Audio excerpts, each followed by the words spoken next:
închidem și să prezentăm de fapt ce ne dorim să prezentăm, cum îi pregătim noi pentru iernat. Așa, punem o turtă. Am zis că punem și o turtă glucitică. Așa, punem și o turtă glucitică.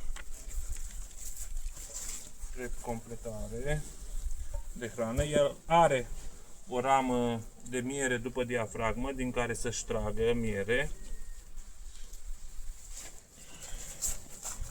pentru completare, dar îi punem și o turtă, un pic de turtă proteică pentru corpul gras, pentru formarea corpului gras la albină. Tratament am făcut, da, 3 varachet. Mai urmează un bipin în octombrie când se mai răcorește. Punem pauză și o să revenim cu o filmare din spate, de la stupii din spate. Și la stupii din spate. Ceva probleme tehnice la înregistrare.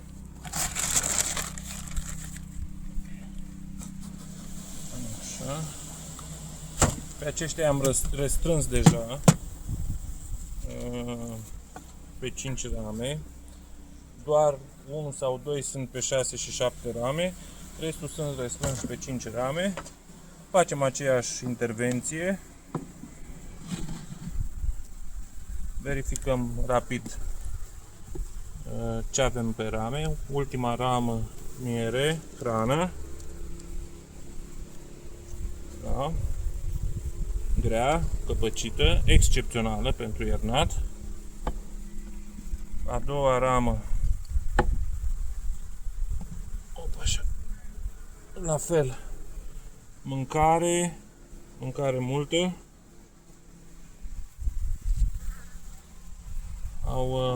A mers bine asta. A treia ramă, ceva puiet, da? Placă. Ideal era ca toți să fie așa, cum e acesta. Și atunci sigur n-am fi avut probleme la iernat. Mâncare suficientă, albină tânără sănătoasă. Este modul de iernare corespunzător. Aici ouă proaspete, deci matca încă mai ouă, încă mai pontează. Partea asta puiet, de asemenea puiet căpăcit.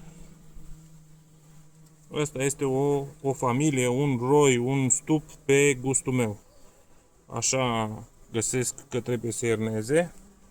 O familie sănătoasă. Nu mai intru și la ultima ramă care este cu mâncare cu siguranță. Nu vreau să îl dezordonez prea mult.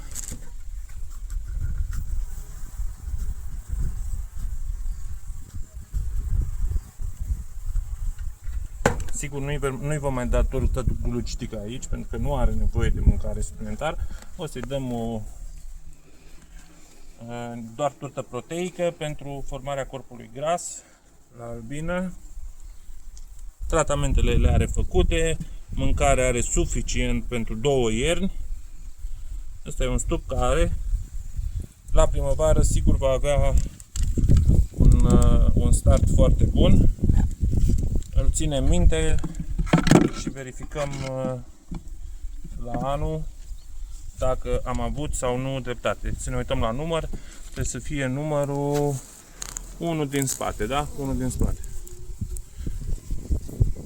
Verificăm cu atenție și hai, dacă tot mai avem timp, a mers așa de repede și de bine ăsta, ne mai uităm la 1, la următorul și apoi închidem filmarea. Ați înțeles, dragii mei, ce facem acum.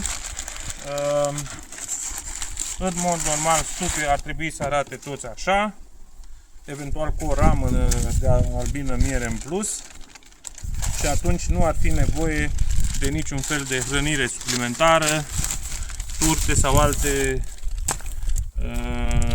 avioane care să ne consume banii, dar pentru asta trebuie să avem grijă de familiile de albine, să le urmărim îndeaproape și să le ajutăm să se dezvolte așa cum trebuie, cu curățenie de primăvară, cu stimulări corecte, nu cu bani mulți și alte soluții pe care ni le dau unii sau alții. Mă întorc cu turta proteică, nu oprim filmarea.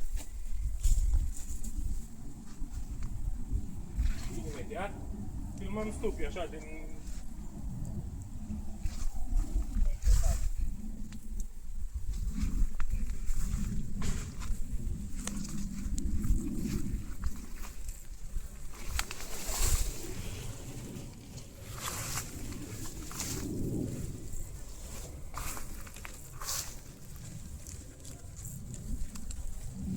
Am vrut neapărat să vă arăt. Eu am folosit anul ăsta o turtă glucidică de la Beworld. Scrie pe ea nici nu știu cine o face, ce ambalată de Milosocomimi Hellas sufletul, ieftină, bună, a luat-o albina excepțional, fără pretenții, fără, din punctul meu de vedere, raport calitate-preț cea mai bună.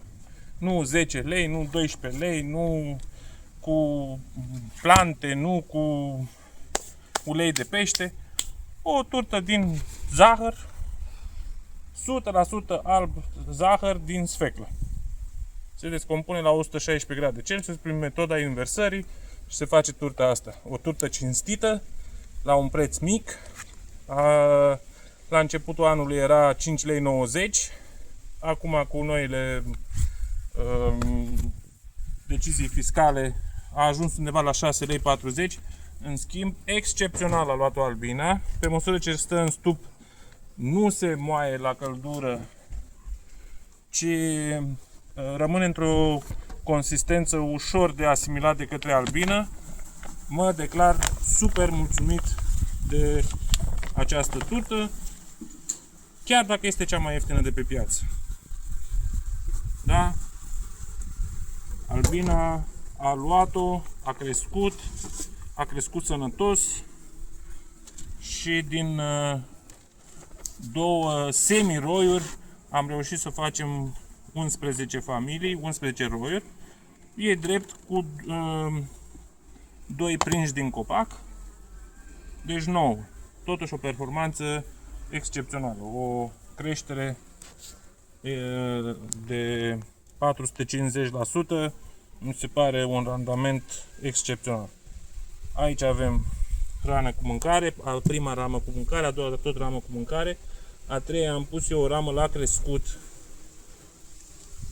la floarea soarelui, a crescut-o, în schimb n-a pus nimic pe ea, nu s-a mai dezvoltat. Aceasta o vom scoate când vom restrânge pentru iernat și când vom face tratamentul cu pipin și vom restrânge pentru iernat.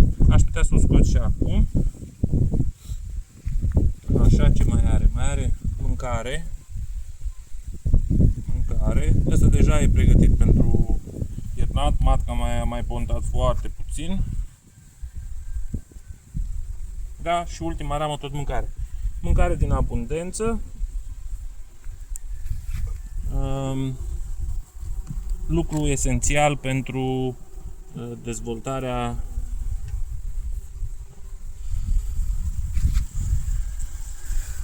Aici au început deja să pună ele niște miere și să căpăcească, în schimb este târziu.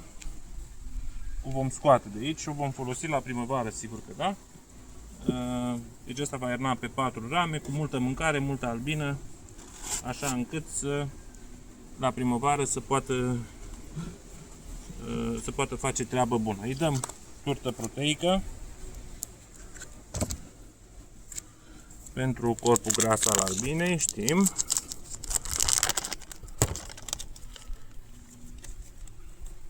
Aici.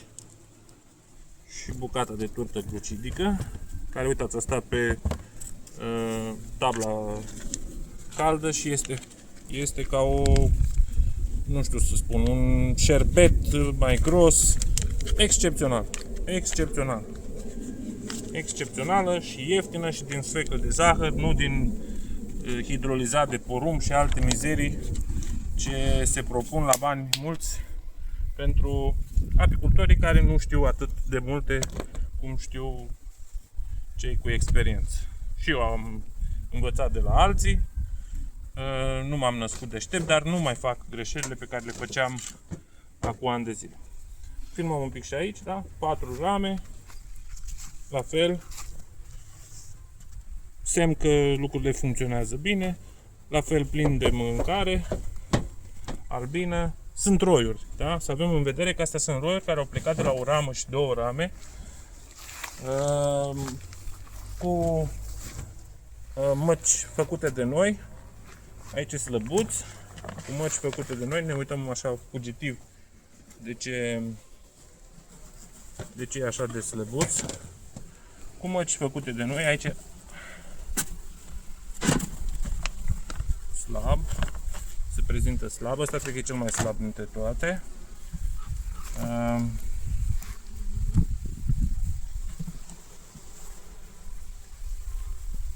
Are totuși puiet, are mâncare, coroniță, mai are și o ramă laterală. Da? Nu ne ascundem, nu sunt toți extraordinari, nu am făcut treaba ca la facultate, dar atât cât am reușit, suntem mulțumiți. Învățăm din greșeli, facem la anul și mai bine. Dacă la anul ne dublăm, este o reușită. Așa. Vă mai arăt unul. La fel, 4 rame, albină acoperitoare, mâncare.